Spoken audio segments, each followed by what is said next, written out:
नमस्कार सभी प्रतियोगी परीक्षाओं की तैयारी कर रहे छात्रों का नियोजन कंपटीशन कार्यक्रम में स्वागत है। आज के क्विज में भारत की नई एलायंस, यूएस में 2 नई भारतीय वाणिज्य दूतावास, नगर वन योजना से जुड़े महत्वपूर्ण और परीक्षा उपयोगी प्रश्नों का चयन किया गया है। इसे देखकर आप अपनी तैयारी को बेहतर बना सकेंगे। तो देरी न करते हुए देखते हैं आज का पहला क्वेश्चन। आज का पहला क्वेश्चन है, भारत की वह नई एयरलाइन कौन सी है जिसे विमानन मंत्रालय से मंजूरी मिल गई है? ऑप्शन है इसका ए तेजस एयरलाइंस, बी शंख एयरलाइंस, सी स्काई एयरलाइंस या डी स्टार एयरलाइंस।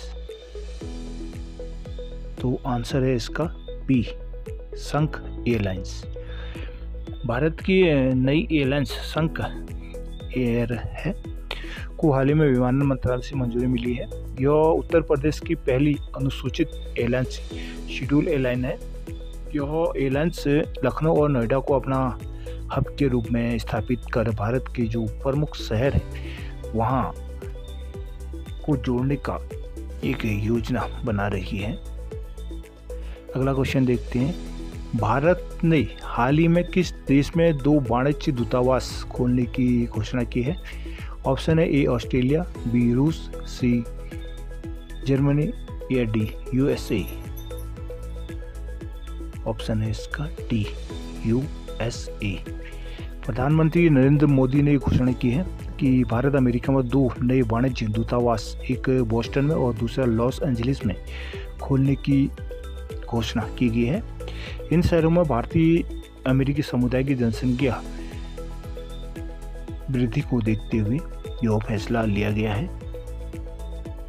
अगला क्वेश्चन है, हाल ही में चर्चा में रही नगर वन योजना किस मंत्रालय द्वारा शुरू की गई है?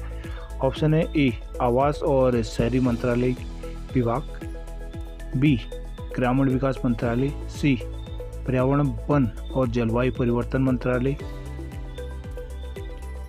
या डी कपड़ा मंत्रालय।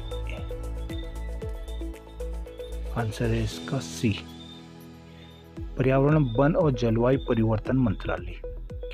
शहरी इलाकों में हरियाली बढ़ाने के उद्देश्य पर्यावरण वन एवं जलवायु परिवर्तन मंत्रालय द्वारा यह योजना शुरू की गई है। नगर वन योजना NBY ने हाल ही में 100 नगर वन का 100 दिन का लक्ष्य हासिल भी कर लिया है।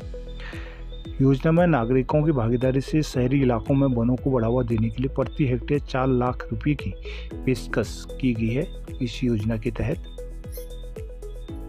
अगला क्वेश्चन देखते हैं, हाल ही में अमेरिकी क्रिकेट लीग का कमिश्नर किसे नियुक्त किया गया है? ऑप्शन है इसका ए दिनेश मोगिया, बी हारून लॉर्गट या सी अजय जडेजा या डी रिकी पॉन्टिंग। आंसर है इसका बी हारून लॉर्गट। संयुक्त राज्य अमेरिका की राष्ट्रीय क्रिकेट लीग ने यूएस में खेल को लोकप्रिय बनाने के उद्देश्य से अंतर्राष्ट्रीय क्रिकेट परिषद ICC के पूर्व CEO हारून लॉर्गट को अपना आयुक्त नियुक्त किया है। पूर्व प्रथम श्रेणी क्रिकेटर लॉर्गट ने 2008 से 2012 तक ICC CEO के रूप में काम किया हुआ है। अगला क्वेश्चन है, रक्षा मंत्री राजनाथ सिंह ने हाल ही में किस शहर में सैनिक स्कूल का उद्घाटन किया? ऑप्शन है ए वाराणसी, बी पटना, सी जयपुर या डी शिमला। आंसर है सी जयपुर। रक्षा मंत्री राजनाथ सिंह ने हाल ही में जयपुर राजस्थान में सैनिक स्कूल का उद्घाटन किया है। इसकी स्थापना भारत में साझेदारी मोड में 100 नए सैनिक स्कूल स्थापित करने की सरकार की योजना का यह एक भाग है। जयपुर में सैनिक स्कूल की स्थापना श्री भवानी निकेतन शिक्षा समिति के सहयोग से की गई है। अगला क्वेश्चन देखते हैं, हाल ही में खबरों में रहा उड़ने में असमर्थ पक्षी एमू किस देश का मूल निवासी है? ऑप्शन है इसका ए ऑस्ट्रेलिया, बी चीन, सी भारत या डी इंडोनेशिया। आंसर है इसका ए ऑस्ट्रेलिया। शोधकर्ताओं ने पाया कि एमू पक्षी की हड्डियां जो महत्वपूर्ण से छोटी और विषम संलयन प्रदर्शित करती है, जो भ्रूण की गति में अंतर के कारण होता है। यह अध्ययन उन विकासवादी प्रक्रियाओं पर प्रकाश डालता है जो इन अनोखे पक्षियों में कंकाल संरचनाओं को आकार देते हैं। एमूरेटाइड परिवार से उड़ने में असमर्थ पक्षी है जो सबसे अधिक आधुनिक पक्षी परिवारों में से एक है। वे शुतुरमुर्ग के बाद दूसरे सबसे बड़े जीवित पक्षी हैं। एमू केवल ऑस्ट्रेलिया में पाए जाते हैं जो तटीय क्षेत्रों से लेकर ऊंचे पहाड़ों तक के विविध क्षेत्रों में निवास करते हैं। अगला क्वेश्चन है, हाल ही में किस संगठन ने भारत का पहला व्यापक cancer multi omics data portal launch किया है? ऑप्शन है ए भारतीय स्वास्थ्य प्रबंधन अनुसंधान संस्थान IIHMR, या बी भारतीय चिकित्सा अनुसंधान परिषद ICMR, या सी भारतीय कैंसर जीनोम एटलस ICGA, या डी भारतीय वैकल्पिक स्वच्छ स्वास्थ्य संघ VHAI। ऑप्शन है इसका सी भारतीय कैंसर जीनोम एटलस।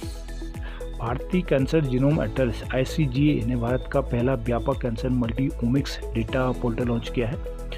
यह प्लेटफॉर्म कैंसर अनुसंधान और उपचार को बेहतर बनाने के लिए भारतीय कैंसर रोगियों के डेटा तक खुली पहुंच प्रदान करेगा। इसमें स्तन कैंसर रोगियों के DNA, RNA और प्रोटीन प्रोफाइल शामिल होंगे जो नैदानिक परिणामों से जुड़े होंगे। उनका सॉल्यूशन इसमें दिया होगा। वर्तमान में पोर्टल में 50 स्तन कैंसर रोगियों का डेटा है जिसे अगले साल 500 से अधिक रोगियों तक विस्तारित करने की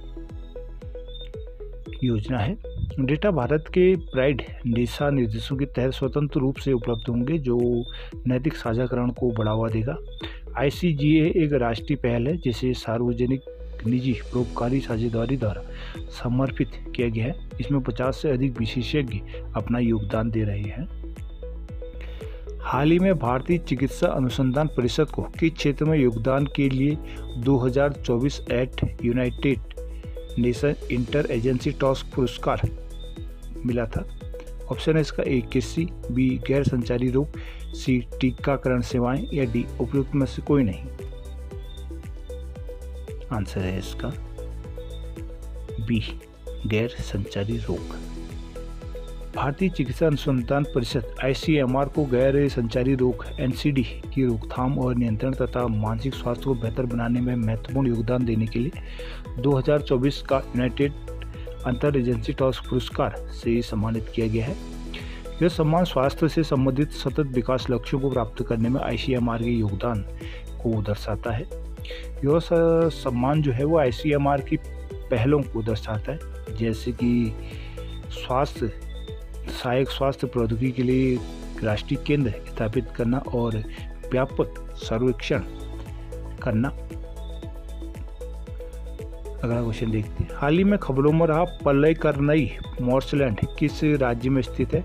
ऑप्शन है ए तमिलनाडु, बी कर्नाटका, सी केरला, या डी महाराष्ट्र। ऑप्शन है इसका ए तमिलनाडु। पल्लीकरनई दलदली भूमि है के आसपास एक बाथीमेट्रिक अध्ययन किया जा रहा है ताकि यह मापा जा सके कि कितना कीचड़ वहाँ से हटाया जा सकता है। यह अध्ययन आर्द्र भूमि बहाली और बाढ़ प्रबंधन के लिए आवश्यक है जो अतिक्रमण और सीवेज डिस्चार्ज से बढ़ते दबाव का जवाब है। यह दलदल मीठे पानी और आंशिक रूप से खारे पानी की आर्द्र भूमि है जो तमिलनाडु के चेन्नई से 20 किलोमीटर दक्षिण में स्थित है। यह चेन्नई और चेंगलपट्टू जिलों के लिए बाढ़ बफर के रूप में कार्य करता है। दलदल में ओक्कियम, मदाबू और कोवलम क्रीक के मध्य से बंगाल की खाड़ी से जुड़ी 65 आर्द्र भूमि शामिल है। पल्लीकरनई भारत में एक रामसर साइट भी है। यह एक अगला क्वेश्चन, हाल ही में JNCASR और ICAR NBAIR के वैज्ञानिकों द्वारा अभिनव कीट नियंत्रण समाधान विकसित किया गया था। ये कौन सा क्षेत्र है? ऑप्शन है इसका एक जैविक कीटनाशक, बी टिकाऊ फेरोमोन डिस्पेंसर, या सी कीट प्रतिरोधी फसल है, या डी रासायनिक विकर्षक। आंसर है इसका बी टिकाऊ फेरोमोन डिस्पेंसर। JNCASIR और ICAR NBAIR के जो शोधकर्ताओं ने एक टिकाऊ फेरोमोन डिस्पेंसर बनाया है। यह फेरामोन की नियंत्रित रिलीज दर सुनिश्चित करेगा, जिसमें कीट नियंत्रण लागत में काफ़ी कमी आएगी। यह नवाचार मेसोपोरस सिलिका मैट्रिक का ही उपयोग करेगा, जिसमें स्थिर फेरामोन रिलीज और कीट प्रबंधन में बेहतर दक्षता मिलेगी। इस तकनीक का उद्देश्य प्रयोगशाला अनुसंधान से बड़े पैमाने पर औद्योगिक उत्पादन में संक्रमण करके किसानों को लाभान्वित करना है। इस प्रकार कीट नियंत्रण में पर्यावरण के अनुकूल तरीकों को भी बढ़ावा मिलेगा, जिससे कीर्ति जो प्रथाएं हैं उनको भी बढ़ावा मिले। तो दोस्तों, ये थे आज 25 सितंबर 2024 के महत्वपूर्ण करंट अफेयर। आशा करूँगा ये आपकी तैयारी को आकलन करने में महत्वपूर्ण साबित हो। इसलिए न्यूज़ एंड कंपटीशन चैनल को सब्सक्राइब जरूर कर लीजिएगा। And thanks for watching.